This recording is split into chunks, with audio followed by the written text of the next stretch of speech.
Hey YouTube, Dark God back again, continuing my week-long Oscar reviews. Oscars will be this Sunday. Just going through what I feel are the big six awards, which is Best Actor and Best Actress, Best Supporting Actor, Best Supporting Actress, Best Director, and of course Best Picture. So today we're doing Best Actor, which right off the bat I think is a tight race, but I think that there are two acting performances that seem to be the favorites. Getting into them, first one, Andrew Garfield in Hacksaw Ridge. Now, Andrew Garfield is somebody who's a bit of he's a really good actor, and he does have a strong following for young adults. He also has a bit of a sci-fi cred, being, of course, in the Spider-Man films, the reboot, the first reboot, not the new one with Holland. But and he's also from he was in one of the couple Doctor Who episodes.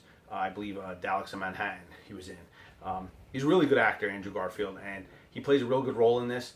And the principles of the character are very strong, and he plays it very well. And I mean, the true story about the guy, yeah, he is a hero. I mean, and he Andrew Garfield brings that out. And as I said in other reviews, though, I'm not a real big fan of giving somebody an award for imitating somebody. But again, like I said, I believe it was with who was it with Octavia Spencer, I believe I said, that the character is so little known that there's really nothing there that people are going to say, oh, that's an imitation. It's not like when Jamie Foxx was up for Ray. Everybody knew Ray Charles. Everybody knew how Ray Charles acted. So I do think Andrew Garfield does bring something good to the table with it, and he's very good in the role. Second, we have Viggo Mortensen in Captain Fantastic.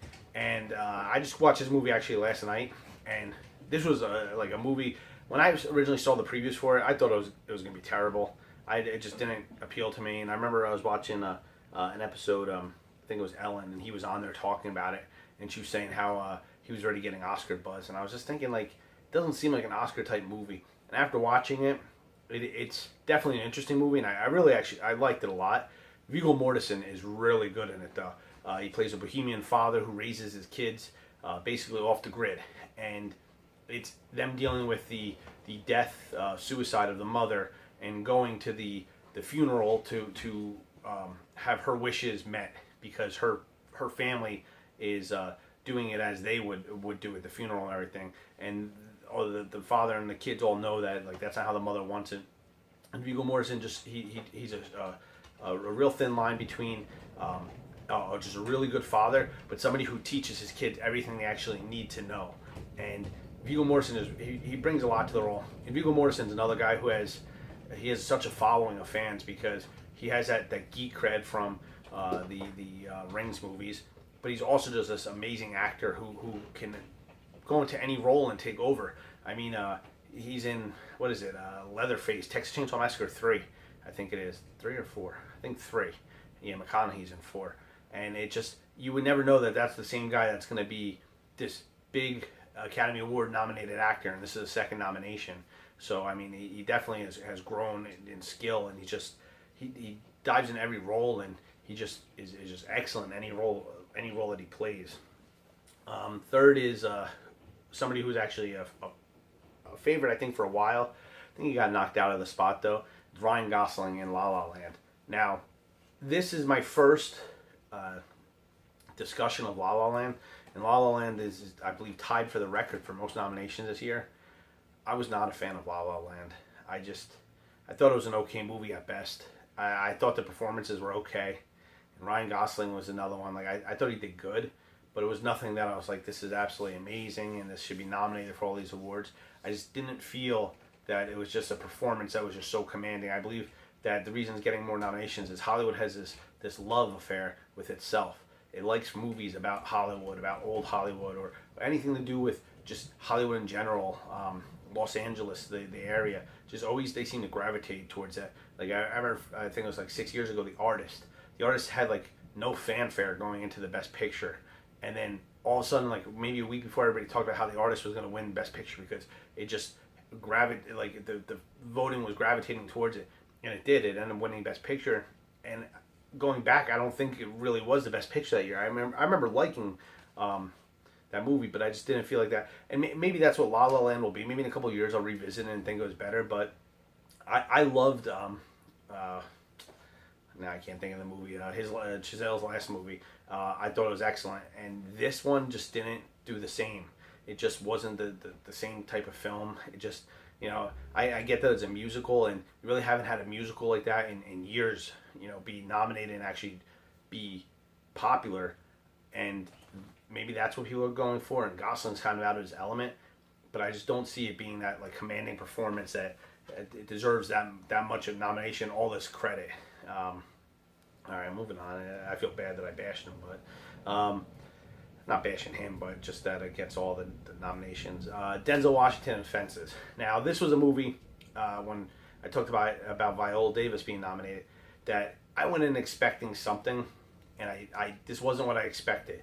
Denzel Washington is just for lack of a better word, a piece of shit in this movie. Like, you thought, if you're expecting like Denzel, like, you're not getting glory Denzel or I don't even know, like, you're not getting good Denzel. You're not getting John Q Denzel. You're getting Training Day Denzel, just set in a different time period.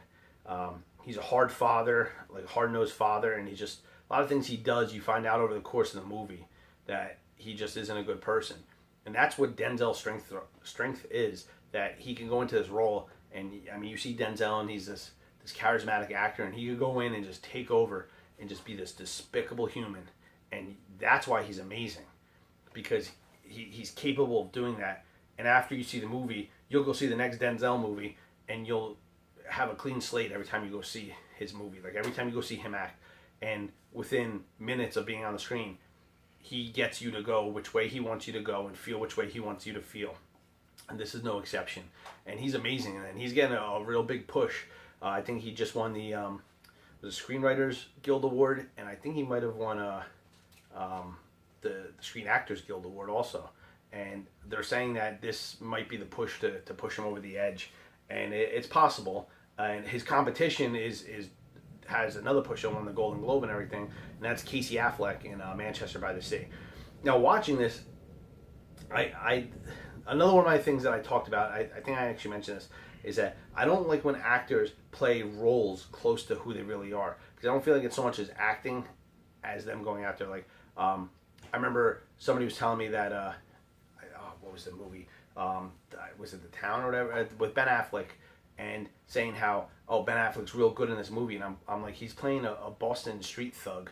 Like, that's not too far who Ben Affleck is. He's a guy from Boston who grew up in a rough neighborhood. Like, he knows these types of people. I understand it's acting, but it's not like he was playing like Mohandas Gandhi. And that's kind of what I felt like Casey Affleck, until there's a scene with Michelle Williams that I talked about when I was talking about the Supporting Actress Award, where he just lets all the emotion go, and you see how good of an actor he is. Like, he just is holding the performance, and he's just, everything comes out, all the emotion comes out that he held up throughout the movie. Because that's like, when I keep seeing him in the movie, all this stuff has happened to him, and he never really like has anything come out. It's just all little sporadic moments. When he talks to people, it's always just very stern-faced. I was like, he's kind of just very like textbook, and it didn't feel like a good acting job. And then when you see the emotion come out, you realize that all that other stuff was just the build-up to the emotion coming out. And I think this is going to be a tight race between two men.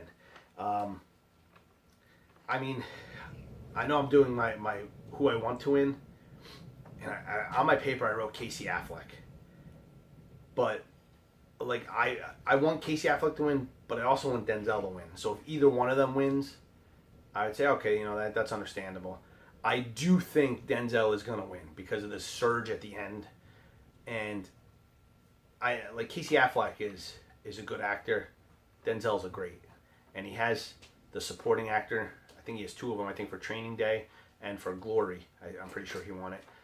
I think it's time that he gets the best actor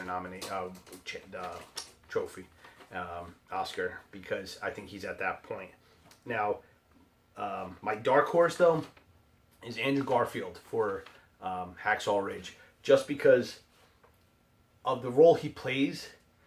He's not that type that should be cast in that role, but he went in there and you don't feel like he's bad at it. You feel like he's excellent at it. Like he's very good at going on screen and portraying this heroic character that didn't use a weapon and saved all these people's lives. And you not once you look at Andrew Garfield in that movie and say, oh, he's not that type of guy, because he just portrays it. Now my snub is a weird pick because I don't necessarily think that they got snubbed for this role. I really don't see them being nominated. My snub is Jake Gyllenhaal for Nocturnal Animals.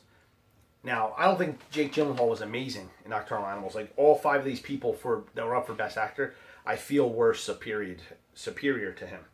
My reason for this snub is Jake Gyllenhaal, for like the past 6 years, has cranked out excellent role after excellent role after excellent role. From Prisoners, Nightcrawler, and every year he comes up these roles and he never gets a nomination. The man should have not only been nominated for Nightcrawler, I believe he should have won for Nightcrawler because of how amazing it was. And just a point where Gyllenhaal just every year has a role where it should be an Oscar-nominated film, and he 9 times out of 10 doesn't get it. I think he's only been nominated twice. And he just needs, I think if he gets a nomination and it's a strong year, I think he has a really good chance of even winning because he's just such a strong character. And like I said, I don't think he should have really been nominated for Nocturnal Animals per se, but I just feel like that this is a man that should be nominated year in, year out almost. Like, he's, for me, in Meryl Streep territory, where every year he turns out a movie that's Oscar nominated. And this is the first year he really didn't. But I believe all those past year snubs should build up where this guy just deserves a nomination. So, like I said, those are my picks and everything. Best Actress, I'll be doing. Best Director, I'm still going to be doing. And, of course, Best Picture. So, I am Dark God. Stay tuned for my videos. If you like these videos, please subscribe. And I will catch you on the flip side.